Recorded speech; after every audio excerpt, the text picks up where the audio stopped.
Thinking of playing Boots and Saddle. They're a cavalry in the 80s assault game, and a game from the Assault series. Yeah, so just this is still the Soviet player turn, and now we go into the fire phase. And just of note, during this entire fire phase, all fire is simultaneous, and both sides fire all eligible units. So that's a lot of firing just in the fire phase. And then each player has a fire phase for the game turn. And then on top of that, you have the opportunity and pass-through fire during the movement phase.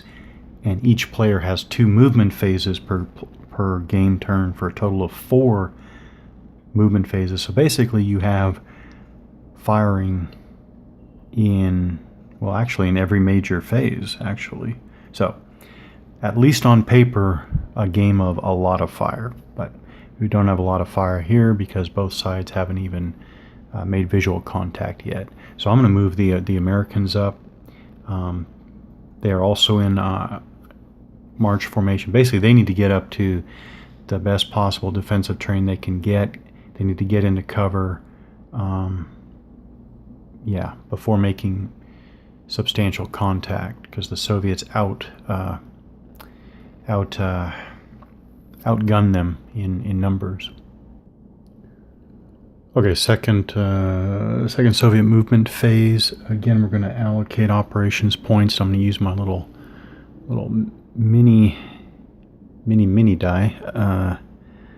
dice to mark this stuff for myself. So this formation is so the headquarters unit there can see 1 unit of this formation. So this formation is going to move in combat formation. So that requires 1 operations point using battle drill. And then the second operations point, I'm going to check whether, now that the headquarters there is stacked with the other company, whether that even costs any operations. Wait a minute, they're in march formation. So they should be able to move for free anyways. Alright, so I'll execute this move, and I think they're going to move for free. Yeah, I went ahead and moved the formation there, but this is a free movement because the headquarters unit is stacked with at least 1 unit of the formation and stays stacked with that unit through the whole movement. So that whole formation move in march formation was free because the headquarters is with it. So now we're over to the U.S. turn. The U.S. turn is identical to the Soviet turn. So we skipped over the artillery phase. Now we're in the first movement phase. I need to allocate my 2 operations points, but I think that the company, which is in march formation, just needs to get up again as far as it can and get into defensive terrain. So I think for at least this movement phase, they're just going to stay in march formation and try to move as much as they can. There is no easy way across this stream because there's a crossing quite a ways that way and quite a ways down this way. And so I think they're just going to cross here and get over. And the company will... I wonder about consolidating into 3 or even 2 hexes. Well, I'll see about that, but we're going to move up first. So just of note, moved up, I did consolidate down to 3 hexes. And of note, it's actually easier to cross the stream in march formation, which makes perfect sense. But the way the combat mechanics work,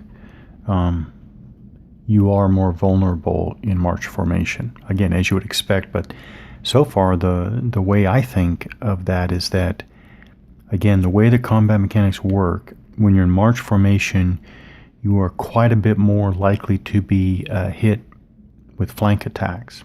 And flank attacks are against your flank armor, which, like in this case, is significantly lower than front armor. Again, it all makes sense, but just interesting for me how these mechanics come together, because I'm not... Already there are some, I don't know, different mechanics I'm not that familiar with, but it's neat. Neat to see in practice here. So that was the American first movement phase. There will be no fire. So then I'll go ahead and execute their second movement phase as they try to get up here to defensive positions. So 2 operations points expended, 1 to change this platoon into combat formation and to move it in combat formation. So it went up the hill into the woods there, into the wood line, that platoon, and then staying in march formation, the rest of the company went up that way. Just interesting when I consider the starting points for each side's formations. It is interesting to see how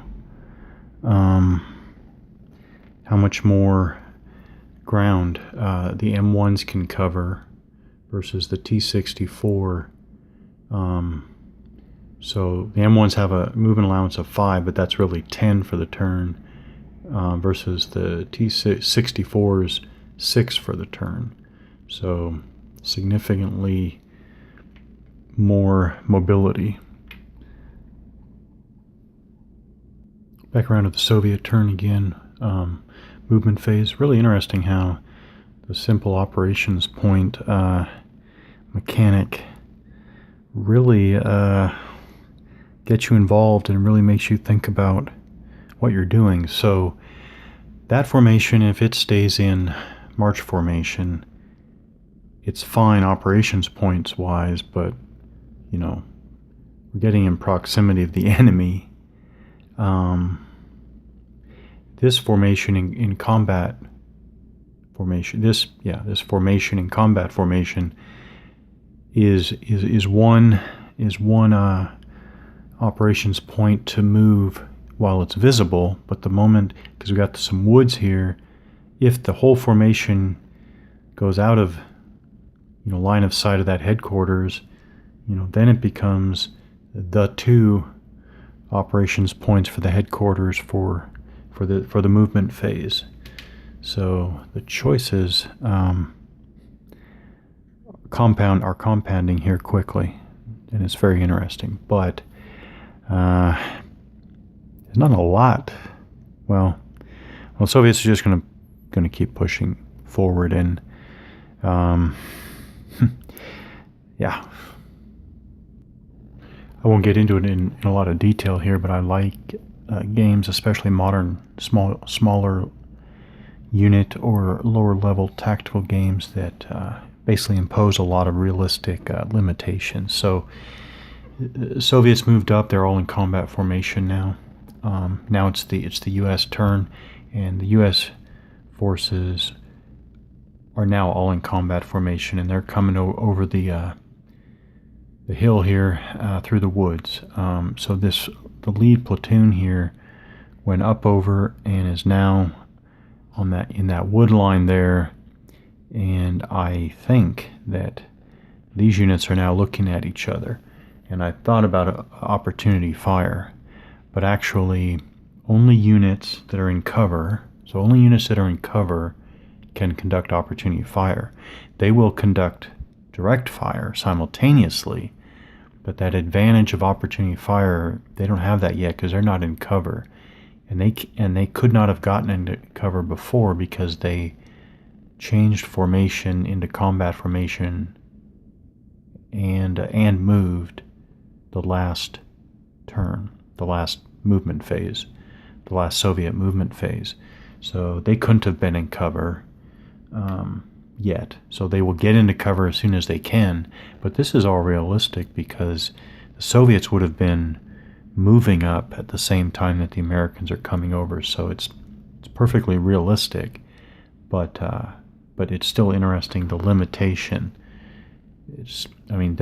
There are serious limitations. So you have march formation, and you can't, for the most part, fire in march formation.